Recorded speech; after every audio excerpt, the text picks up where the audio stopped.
this is Matty Dalrymple, and welcome to the Indy Author Podcast, where we discuss the writing craft, the publishing voyage, and how we can navigate our way to the readers who will love our books. More resources are available at theindyauthor.com, and that's Indy with a Y, and on Facebook at The Indy Author. If you want to learn about my suspense and thriller novels and short stories, go to mattydalrymple.com, and that's Matty with a Y. And now, here's today's episode.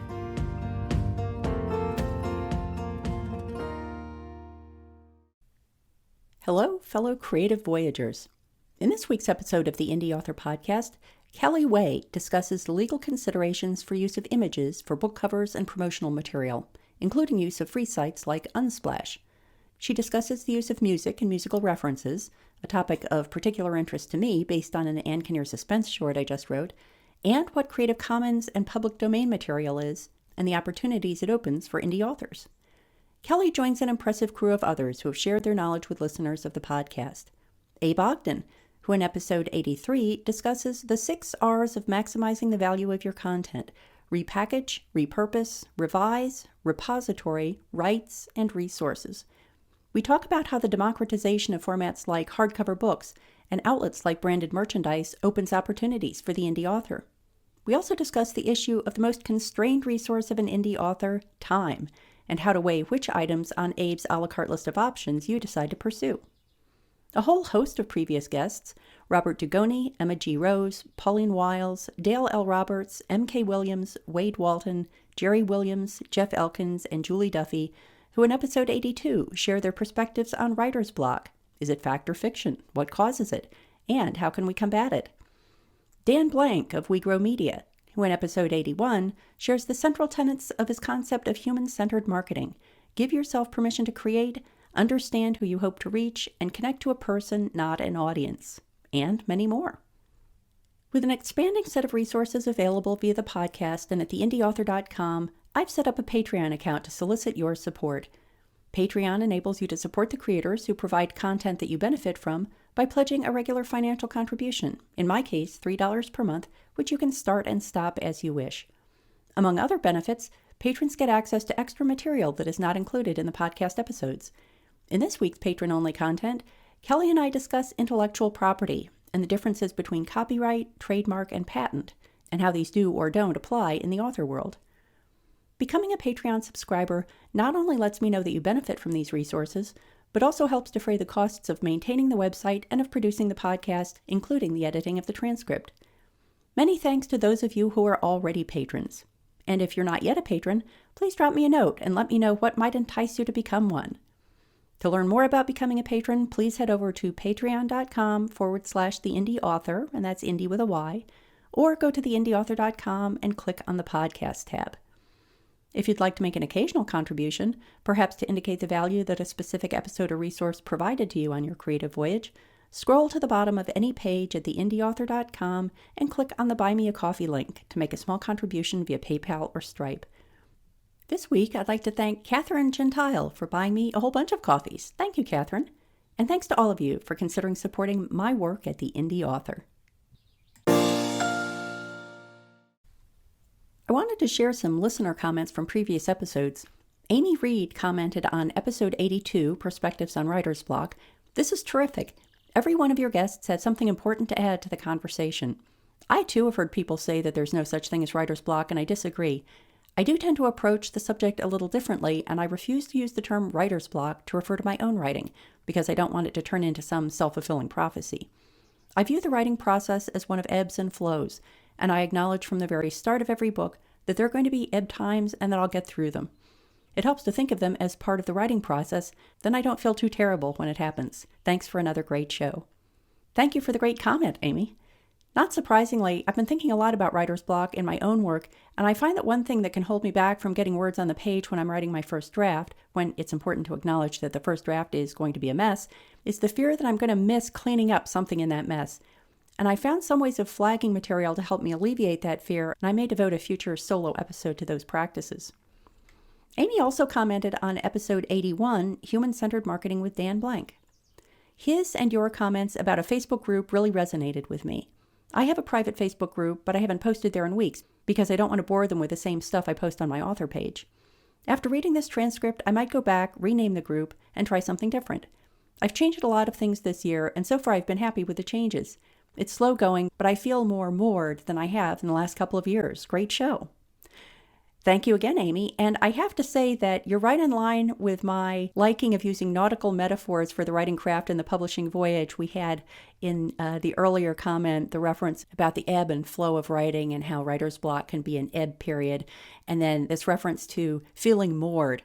I'm going to use some of those references in my nonfiction writing, Amy, if I can borrow those from you.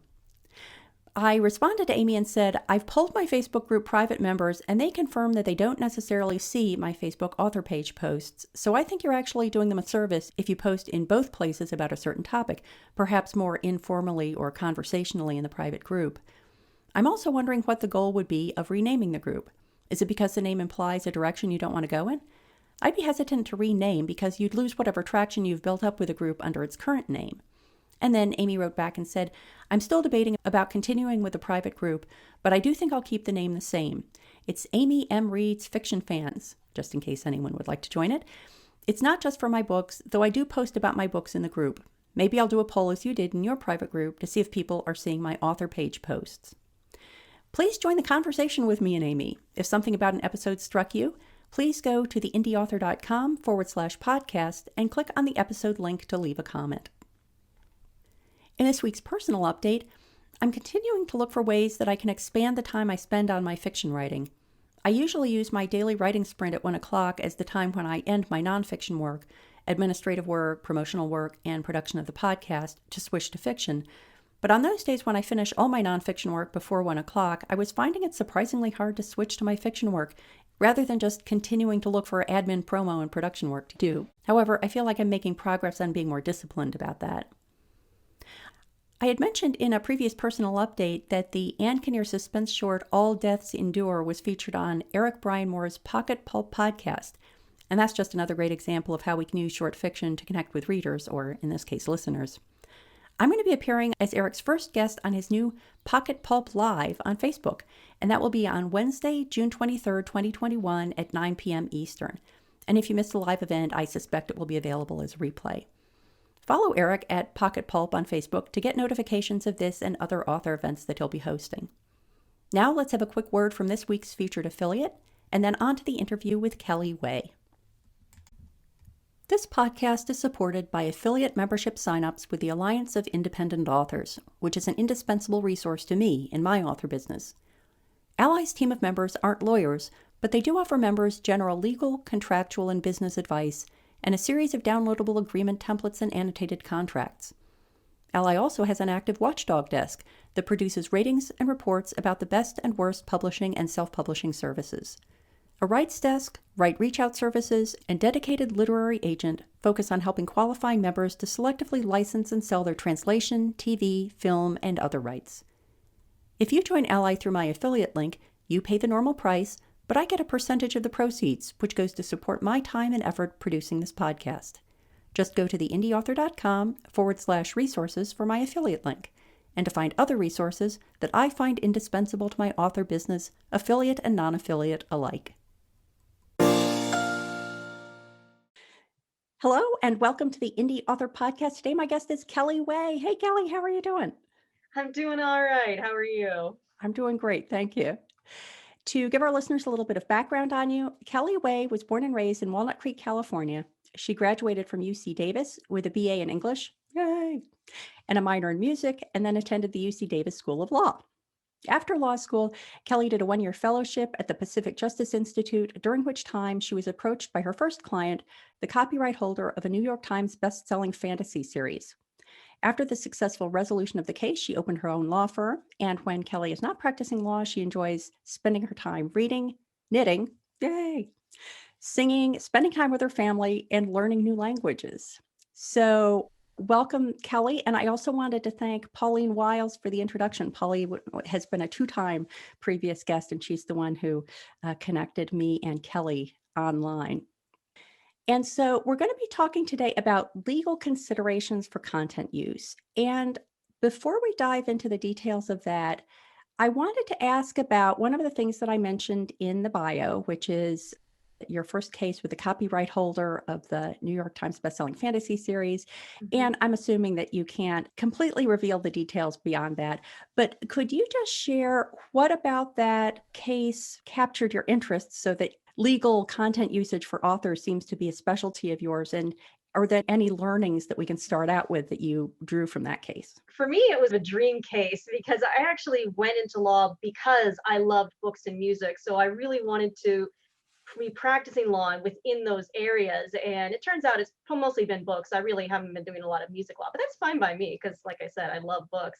And when in my spare time, I like to read fantasy. So again, like this is a dream case for me. But the actual case itself, what had happened was that a fan had started publishing fan fiction, and some people were reaching out to the copyright holder saying, hey, is this a legitimate part of the canon? Because people were honestly unsure of whether it was a legitimate thing, and also because the fan fiction was very poorly written. They wanted to put a stop to it. And so I, first of all, reached out to the infringer saying, hey, you're not authorized to be publishing fan fiction. You got to stop. And I didn't get any response. So I had to then to actually sue them. And then I got a response. Yeah, funny about that. Yeah, because I suppose that one of the downsides of spam is that it's hard for people sometimes to distinguish the actual cease and desists from the fake Yeah, the cease and copyright desists. trolls or other Yeah, people who are just trying to cash in and actually don't have a legitimate claim.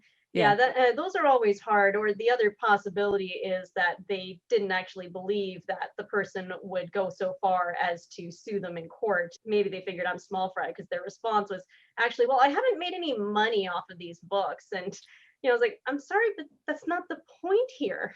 Yeah. Fan fiction is tough too, because I can imagine that someone might see that person's fan fiction and think, without doing any research, oh, here's a series that I could do fan fiction about. And unless you nip it in the bud, that's one of those things that could really expand. Yeah, and fan fiction is also tricky in another sense because they're being written by fans. So when you go after these people, you are potentially alienating your fan base. So that's another wrinkle in there that, in addition to the fact that some people might actually think that they're legitimate, you also have the issue of how do I go about stopping this without angering my fan base and losing readers? Were there any approaches that your client took that you could share in terms of how to buffer that kind of result? Well, I know that most authors that have gotten to that level where they're famous enough that people are doing these fan fiction, they usually will allow it within certain limits. For example, J.K. Rowling, somebody created a database of all things Harry Potter, just a website that anyone can look up any piece of trivia relating to Harry Potter. And J.K. Rowling not only had no problem with that, she said she actually used it a time or two and she needed to refresh her memory on something. And so she had no issue until they decided that they wanted to actually publish it as a hard copy and start making money from it. And that was the point where she put her foot down and said, no, that's going too far. I don't have a problem with the website, but I can't allow you to actually make this a for-profit enterprise. I have to admit that I kind of admire J.K. Rowling for many reasons, but one of which is that she has kept, as I understand, such close control over all things Harry Potter. Is that your understanding also? Yes, that is my understanding. And like I said, at that level, you're going to have a lot of people doing the fan fiction, and it's not really worth an author's time to pursue every single one. So for her, the line that she drew is, first of all, are they making money? And second of all, is it something that people are actually going to think is legitimate? Because with the website, I assume that they have something up there to say this is not like J.K. Rowling approved. She's not affiliated with us per se. We're just fans. And so when you have it there where people don't think that it actually is coming from the author and they're not making any money off of it, a lot of times people will let that slide. I can understand why someone like J.K. Rowling with such a huge empire probably has a whole host of lawyers and other people who are keeping an eye on that for her. Hmm. But I would also think that, well, this is a little bit of a different topic, but it makes me think of piracy. And Hmm. that early on, I think that authors see the first instance of their book being pirated and then sink a lot of time into trying to shut that down. And I just came to terms with the fact that, okay, I'm probably not losing sales, right? If someone's buying pirated stuff, it's not if the pirated stuff isn't available, they're now going to buy the book. It's people who are looking for free content. So I really don't do anything on the front about piracy. Do you have any thoughts about that? I'd say it's similar to fan fiction. I think you want to take a bit of a harder stance. But as you said, the people who are downloading copies illegally, they're not likely to be people that would actually pay the money for the book in the first place. And again, you really got to look at the size of the problem. If it's just this place out in Bulgaria where you have a handful of people who are downloading, that's, like you said, not really going to cut into sales. It's not worth a huge amount of your time. But if it's something where you have like Napster and thousands of downloads, then you're looking at something that's a problem. And I would also think that if you do run into something like that, my first step would be to go to an organization like the Alliance of Independent Authors. I'm always plugging the Alliance of Independent Authors because I'm a very happy client of theirs. And I would probably be more likely to go to them and say, I'm encountering this. Is there something you can help me do? Because then they can take perhaps a whole group of authors' concerns forward rather than individuals. Thoughts about that? Yeah, that's definitely a good step to take, particularly if the person is infringing on a whole lot of people. For example, Google v. Authors Guild case, if you remember that from a few years back, where Google decided to digitize pretty much every book known to man. Yeah. And yeah, the Authors Guild took on the task of suing them on behalf of all the authors whose books were being scanned, saying that this is a massive case of copyright infringement and this has got to stop. So having those organizations that actually have the resources to battle this is certainly a good idea. I'd love to be a fly on the wall at Google when they were deciding that they were going to do that, because it's not like Google goes, oh, sorry, we didn't think of that. They would have factored all that in and decided that it was something they were going to go ahead with anyway. I'm sure they looked at it, and there were some reasons why they felt it was fine to go ahead. One of them being they're working with libraries, so a lot of the books were older books whose copyright had expired. At least that was one of the reasons why the courts actually sided with Google on that case.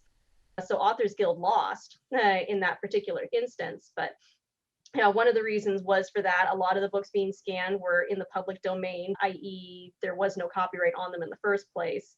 And then the other reason why the courts decided that this was fair use was that Google actually took a lot of steps to make sure that these digitized copies were not just downloadable. You couldn't just get a copy and not actually go out and buy the book. So they did make sure to take steps so that there wouldn't be widespread downloading or infringement, and they wouldn't be cutting in on the author's profits with what they were doing.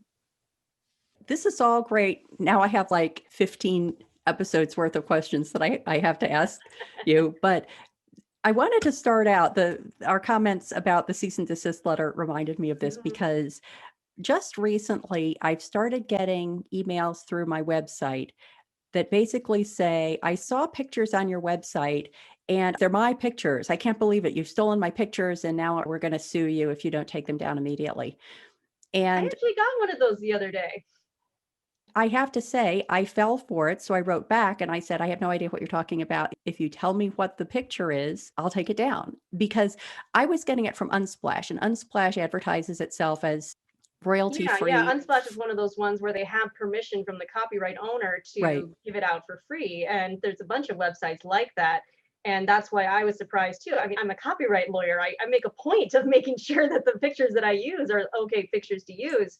And when I clicked on the link that they gave me, it didn't come up with anything. It was a blank page. And so I just wrote back saying, you haven't specified what pictures, the link doesn't work. So specify what pictures there are, then I'll take them down. Same strategy that you did, because there's actually a law called the Digital Millennium Copyright Act.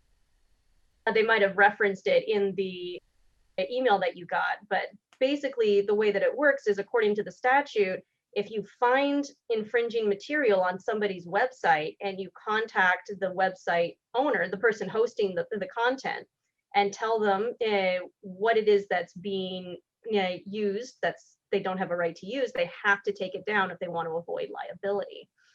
And so that does really work very well for a lot of copyright people, because it makes it really easy to take down infringing content. But yeah, in this particular instance, whoever it is that's sending these out is probably not legitimate, I'm guessing, based on the fact that the person that contacted me and the person who contacted you did never replied to your reply, and they weren't specific on what it was that they felt was infringing.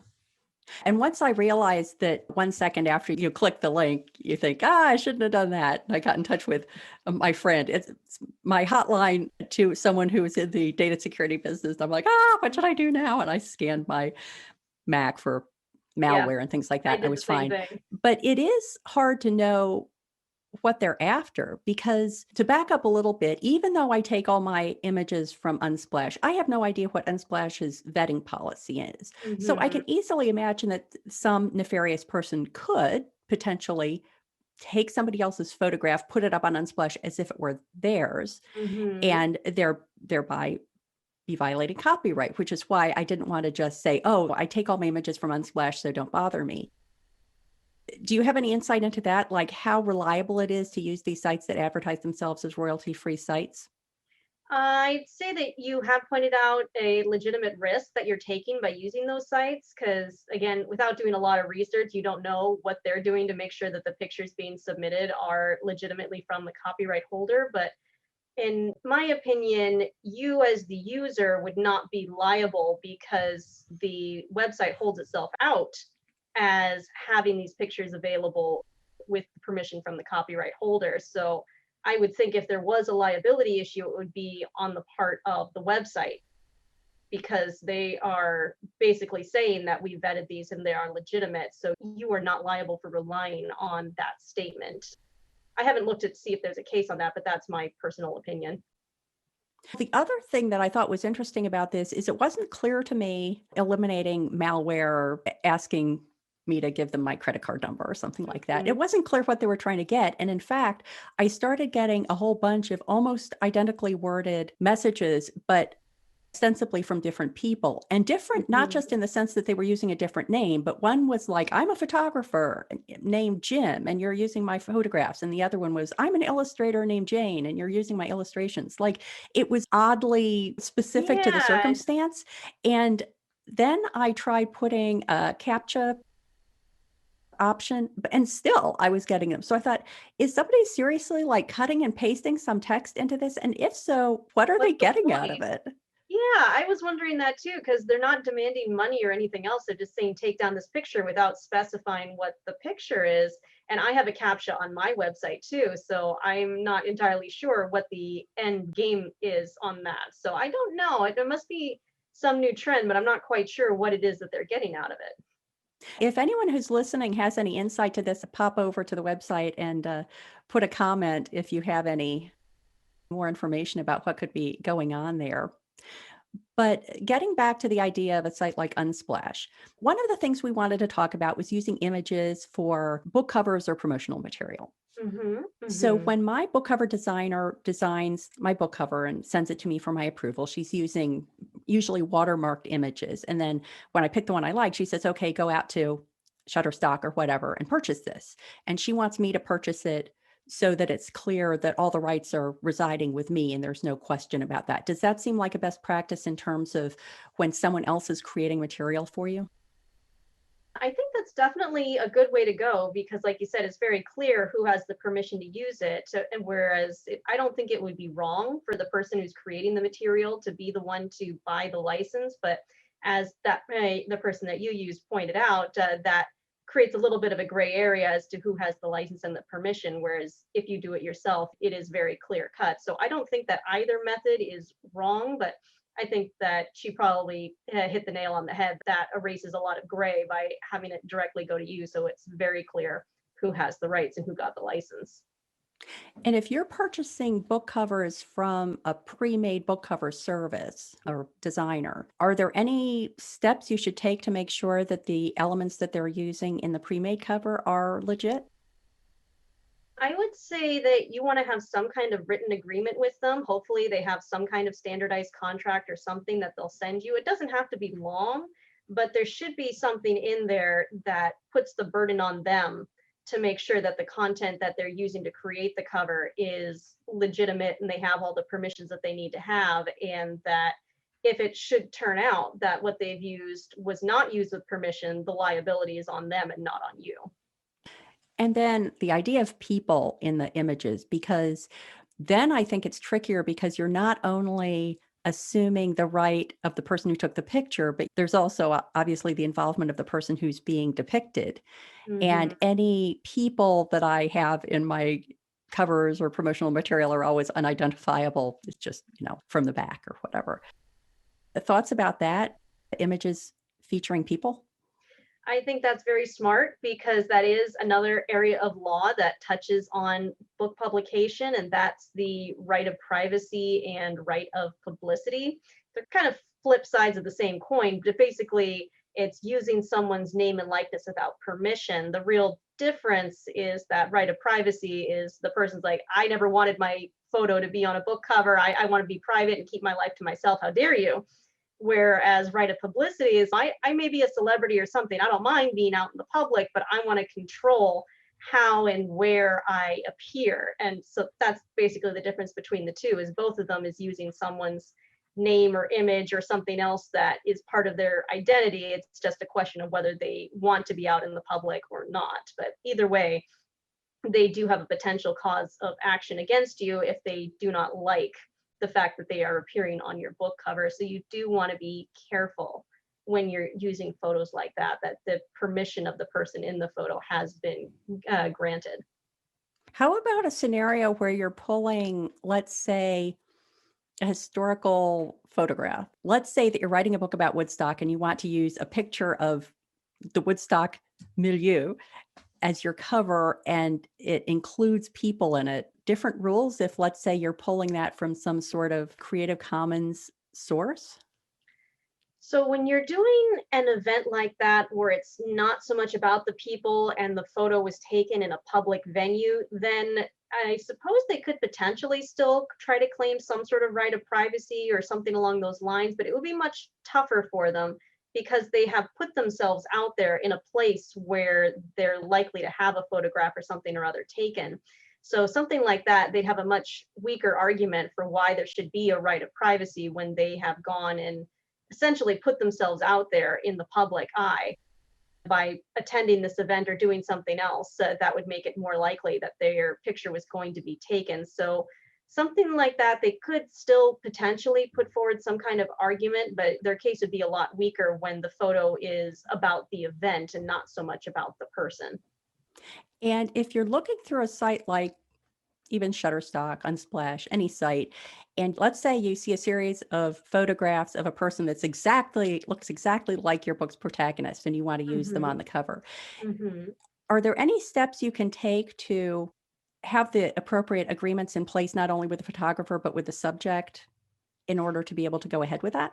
Well, hopefully, if it's on a place like Shutterstock, the photographer got a release from the person that was the subject of the photo that allowed them to use that.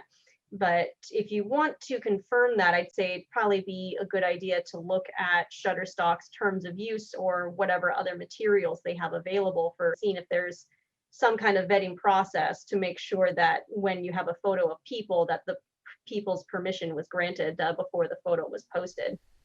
What I've heard of being an issue in the past is like social media, like Instagram or Facebook, where people post photos and then they find those photos being used somewhere else, like in somebody's marketing materials or something. And then it's a little trickier because they're like, wait a minute, I didn't give permission. But when you look at those social media sites, part of their terms of use is that when you post pictures on their site, they have rights to the picture, which may or may not cover granting a license to some other venue. So and maybe that's included, maybe that's not. I'd have to check the terms of use, but it does mean that you lose a certain amount of control when you post it on a public venue like that. Yep. Wrapping up the part of the conversation about images, are there different levels of strictness about use of an image on a book cover versus use of an image, for example, on promotional material? So I'm not aware of a large difference, just that when it's marketing materials or anything where you're trying to make money basically from the photograph, then they're going to look at it a bit more closely. For example, when they're looking at fair use to decide whether or not your use falls under the fair use paradigm, one of the things that they look at is whether or not it's a commercial use and whether it's tied into making money in some fashion or other. So if you're trying to make money either from the photo or using the photo as part of the process of making money, then they're going to look at that more closely, and that'll weigh against it being fair use, if that's the case.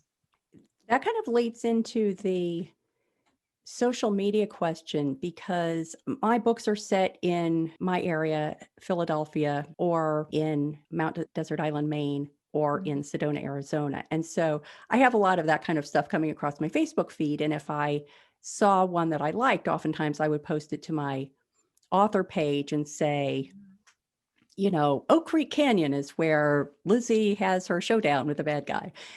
And I actually was contacted by one of the Philadelphia area sites, and they were very nice about it. They said, we don't want our pictures used for money-making purposes. And they didn't even ask me to take it down. I went ahead and took it down, but they said, just they're very FYI nice for about it. future use. I must admit, I didn't research it. It's not like I went and looked into any caveats that they had on their Facebook page, but any guidelines for people who are sharing social media posts for promotional purposes?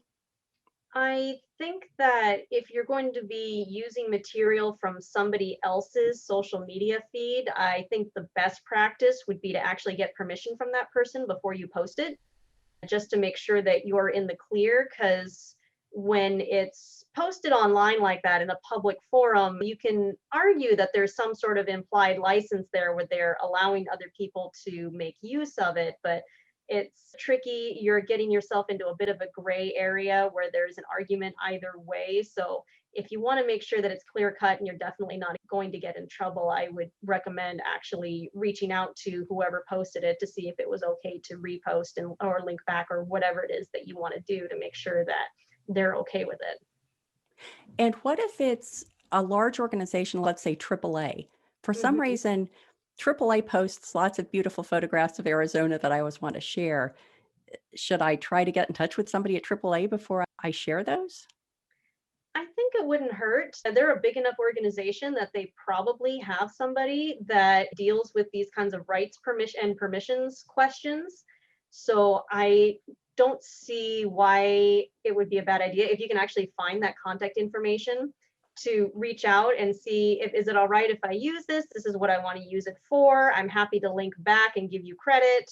Would that be okay? And see how they respond. And I suppose the downside of if you wanted to do that approach is it's always possible that either they'll say outright no or they'll want money in order to do that. So that's the risk that you're taking. But as with any gamble, you have the risk, but you also have a better payoff where if they say yes, then you're golden.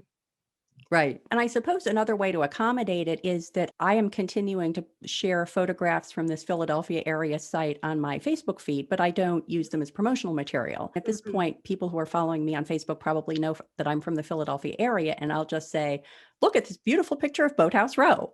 And I'm not saying, which shows up in book 4. I'm just sharing it. And that site at least doesn't have any concern about that. In fact, they like that because they're trying to get word out about their site. So if you're strictly sharing it and you're not trying to monetize it, is that a fairly safe thing to do if they have their permission set so that it's shareable? So it really depends on who it is that you're asking. Some people are more okay with it than others. So, for example, Disney is extremely proprietary of their content. So I would recommend against doing anything related to Disney without their express permission, because if you do anything Disney related without their permission, odds are pretty good they're going to track you down and they're going to tell you that you can't do that. Whereas there are others who are like, yeah, sure, go ahead, sounds great. So a lot of it just depends on who it is that you're talking to and what it is that you're going to be doing. Any other tips that you would want to share about images before we move on to music? So I would just add that for sites like AAA or other sites where they tend to have a lot of picture content, you might want to check their website to see if they just have some kind of general license out there to allow people to use things without contacting them. There are some sites out there that do things like that. For example, if you wanted to make quotes from Bible translations that are still under copyright, for example, that's a very common request. So a lot of those websites for those Bible translations actually have a whole web page just devoted to here's when you can just go ahead and use it without having to contact us. All we ask is you do XYZ. And if you want to do something outside of these uses, then you do have to contact us. But if you just stay within these guidelines, then you're free and clear and go ahead.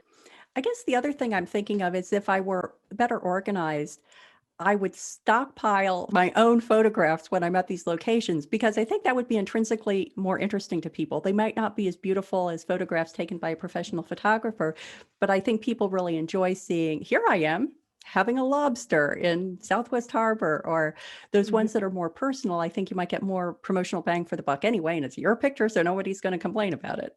Yeah, that is definitely a very safe way to go, is just take the picture yourself and then you don't have to worry about a copyright holder saying, hey, wait a minute, what are you doing? Any considerations considering what the picture is of? So if you take a picture of the front of a store, for example, is that less There safe?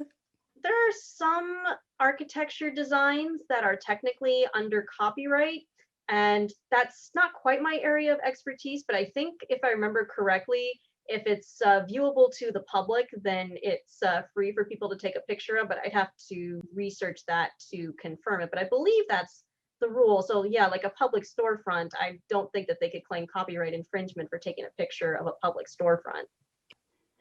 So moving on to music, I'm particularly interested in this because I just finished a short story that references a band name and a song title. Mm-hmm. So my understanding is band name and song titles are probably okay, but lyrics are probably not. Can you comment on, just in the music world, what is and isn't safe to reference in the content of a book? So a band name or a song title, those are not covered under copyright. So they cannot claim any kind of copyright rights to the band name or the song title. There might possibly be a trademark thing, but it's generally considered fair use under trademark law if you are just referencing the actual thing that's being trademarked. So, for example, the band name, you are quite accurately saying that the band name is the creator of this particular song, and that would be considered fair use of the trademark because you are accurately describing where it came from. So something like that would probably be fine. Lyrics are a bit trickier because lyrics are covered under copyright law. And I've heard a lot of things about, oh, 10% or just do 4 lines and you're fine. And I have to say, there's unfortunately no hard, clear rule about how much is too much. So obviously, the less that you take, the less likely it is that they're going to care and come after you. So there is some truth in that, but there's no exact rule saying that this much but no more is fine. So you can take a small amount of music lyrics, but again, you got to be very careful because the more you take, the more likely it is that if they find out about it, they're going to have an issue with it. I think that music lyrics are so tricky because so often music lyrics will be the trigger for someone to want to write something, or at least ties in so nicely to a scene that the author is tempted to use them. Do you have any tips for if someone really feels strongly that they want to quote lyrics, how they would go about trying to get approval for doing that? I think that if they do want to use an extended section of lyrics, then yes, they do definitely want to go about getting permission from the copyright owner. As far as how to go about doing that, I would imagine there's probably a database out there to make that sort of thing easier, but I'm not quite sure. As I said, most of my experiences with actual books, like book contracts and things of that nature. So I haven't had to go about doing that personally. So I don't know exactly what tips or tricks would make that easier, just that that would be the process that you would want to pursue if you want to do that. You definitely want their permission if you're going to be doing like multiple verses, for example, out of a song. A couple of years ago, number of years ago now, I wanted to use a quote from T.H. White's The Sword and the Stone as Mm, the epigraph of the book. And I spent quite a bit of time tracking down the rights holder And it was hard because the rights holder that was listed in the front of my very old book of Sword and Stone, those rights had passed on to other organizations and ended up being a big five publisher who now held the rights. Mm. And so I got in touch with them and I said, what would I need to do in order to use this? And they were willing to license it to me. But the interesting thing was that it was for a specific period of time and for specific markets. Hmm. So they said this much for the US market and this much for everywhere else over this period of time. And I said, okay, the rights you want for the US market are more than I'm ever going to make from the book its entire life. But I wrote back and I said, oh, sorry, that's a little rich for my blood. And they wrote back and they offered me a lower price. Now, it was still too much. It was not only too much from a money point of view, but it was too much because the logistics of keeping track and then remembering to re-up at the end of the time, it was just a mess. I didn't want the quote that much. Mm-hmm. But it was interesting that even a big publisher like that was willing to negotiate with an indie. Yeah, yeah, you'd be surprised how many people are willing to do negotiations. And just picking up on a couple of things that you said, when you were trying to track down the current copyright holder, did you check the Copyright Office database? I can't remember anymore how I eventually found out who it was. Yeah, yeah, because you're supposed to update the copyright when the copyright changes ownership. Not that everybody does, and nobody's going to get punished for not doing it, but that's best practice, what you are supposed to do. So if you're trying to track down a copyright holder, the Copyright Office database is a good place just to start looking. And then the other thing that occurred to me when you were talking is I'm aware of a website, copyright.com, that has a lot of book titles on it where it was just a standardized license where you just look up the book and you can buy a standard license for a flat fee, and that kind of tells you what specific uses you can use the book for. So maybe the book that you're looking for is on there, maybe it's not, but that's another spot that you can look at if you're trying to get a quote out of a book or something of that nature, and it might be worth looking into. The other question I wanted to ask about music is we've been talking a little bit about music within the content of a book. How about music for promotional purposes, like making a book trailer? Oh, yeah, that's definitely interesting. And again, you want to get permission if you can.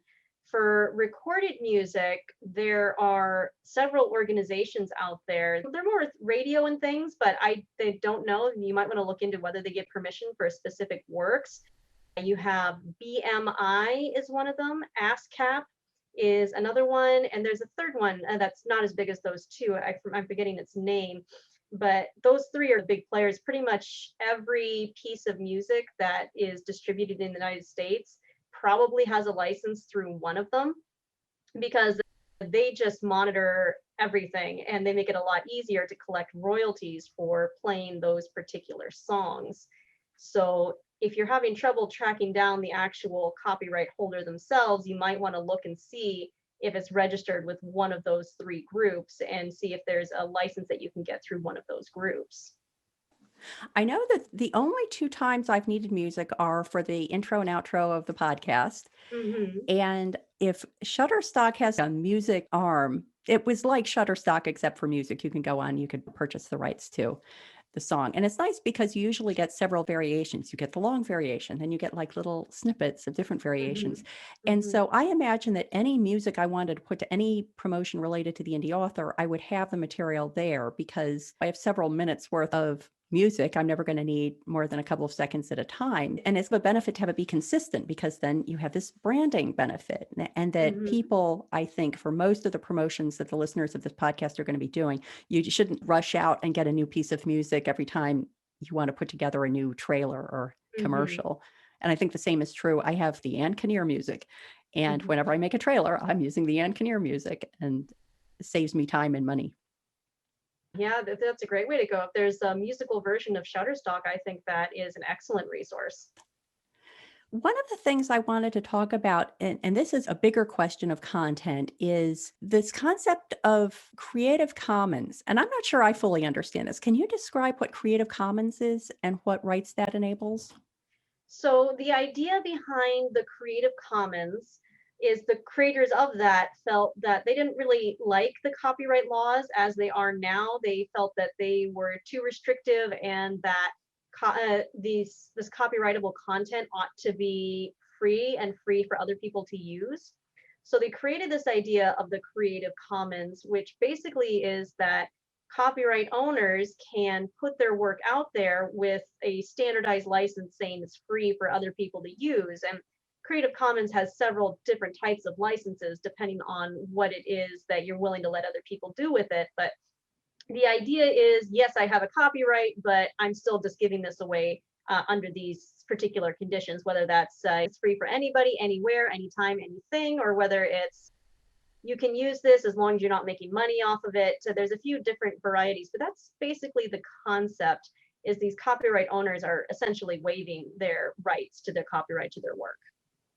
So if I were working on a cover design for The Falcon and the Owl, one of the Ankeneer books, could Mhm. I go to the Creative Commons website and search for owl, and then whatever showed up there, I knew that I would be able to use free and clear? Yeah, absolutely. You can do that. They have a search engine specifically for that purpose. And I think you can even filter it for commercial versus non commercial use. Since, as I said, they have a non commercial license and a commercial license in the Creative Commons. So that is absolutely a good way to go. And you could even go to Google and you could filter for photos that have been tagged for commercial use as well and find a photo that way.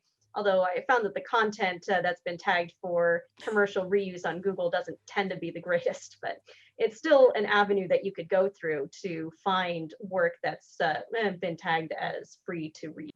And then can you also describe what is meant by public domain work? So public domain, basically, it's a term to cover anything that could have a copyright but does not. So if it had a copyright in the past, but that copyright has now expired, or if it never had a copyright for whatever reason at all, anything that falls under those categories of not currently having a copyright, all of that is part of what's called the public domain. The idea of it is the public domain, it's in a place where the public is free to use it for anything, anytime, anywhere. There is no copyright attached to it whatsoever. One of the things that I thought was interesting is that because my Anne Kinnear books and short stories, the titles are all based on Shakespeare quotes. I spend a lot Mhm. of time searching Shakespeare quotes. And in the Mhm. process of doing that, I found lots and lots of versions of Shakespeare works. And I'm assuming it's because someone could legitimately take Romeo and Juliet and put it out there and create a new book out of it. Maybe they make a beautiful cover for it and they're using the Shakespeare text as the content, but it's the presentation of it. But I don't hear people talking about that much in the indie publishing community. Is that Mhm. something that you have exposure to? And is what I'm describing actual legitimate use of that material?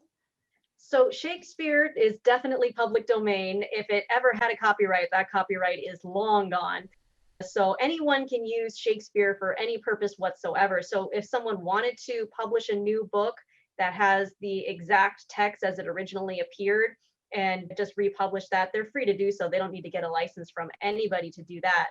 But they also don't have a copyright to any of that material unless it is something new and creative that they came up with in the process of creating and publishing this book. They don't have any rights to the old content where the copyright had already expired. I'm going to switch to a different example, which you had Mhm. mentioned Bible translations. Yes. So the King Versions? James Bible is interesting because in America, there is no copyright to the King James Bible.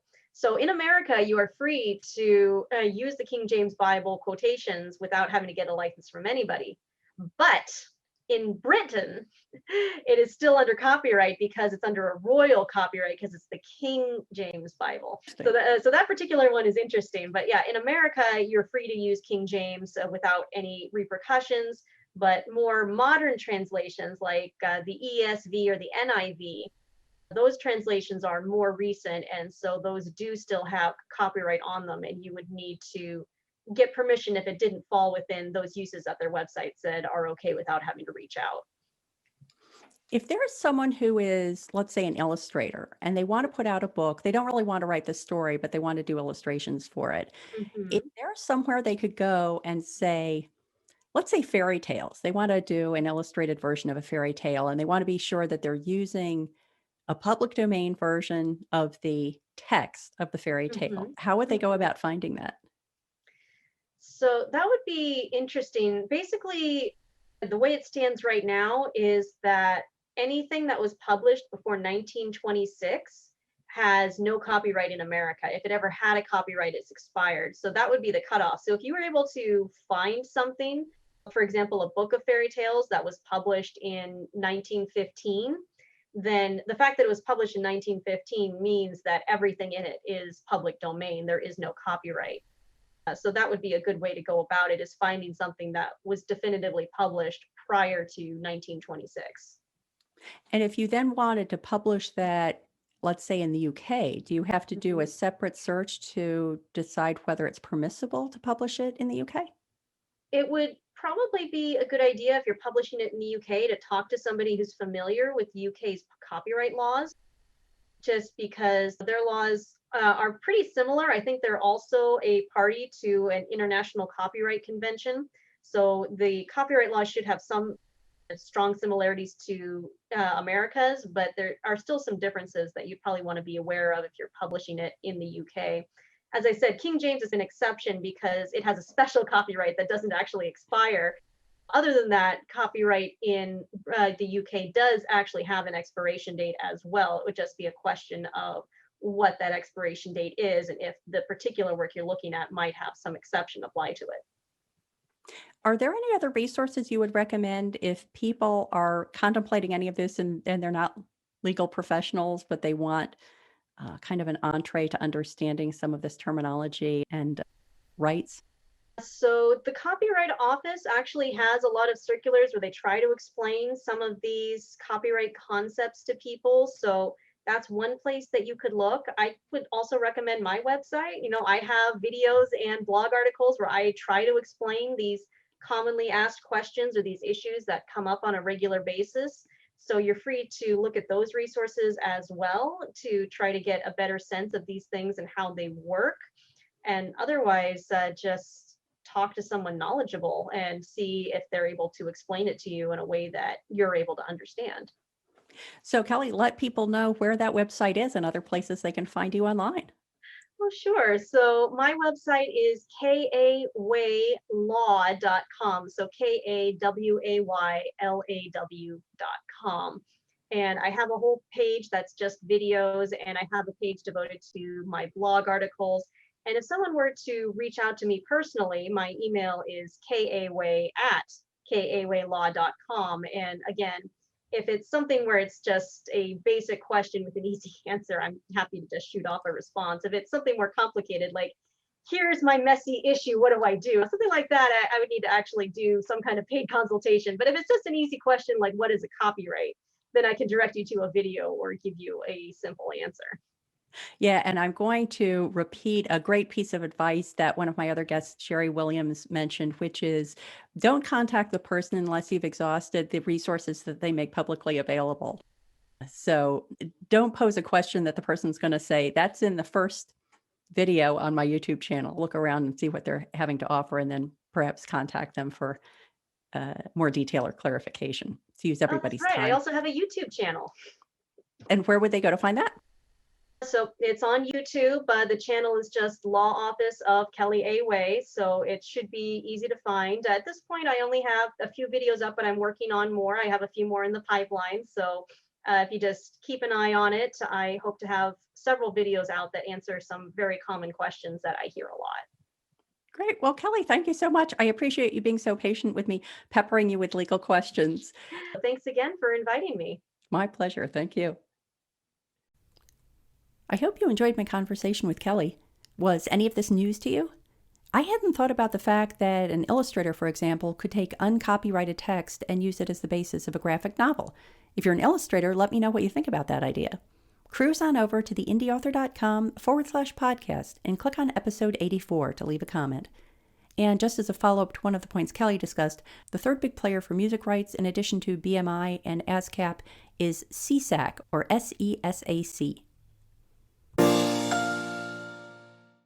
If you got value from this episode and were thinking, I wish I could buy Matty a cup of coffee, you can do that. Scroll to the bottom of any page at theindyauthor.com and click Buy Me a Coffee to make a small contribution via PayPal or Stripe. Thank you for listening to the Indie Author Podcast. To help others find the podcast, please leave a rating and review on your favorite podcast platform and spread the word to your author friends. You can find more resources at theindyauthor.com, that's Indy with a Y, and more about me and my books at mattydalrymple.com, and that's Matty with a Y. You can also connect with me on Facebook and Twitter. Until next time, here's wishing you favorable winds and smooth sailing on your creative voyage.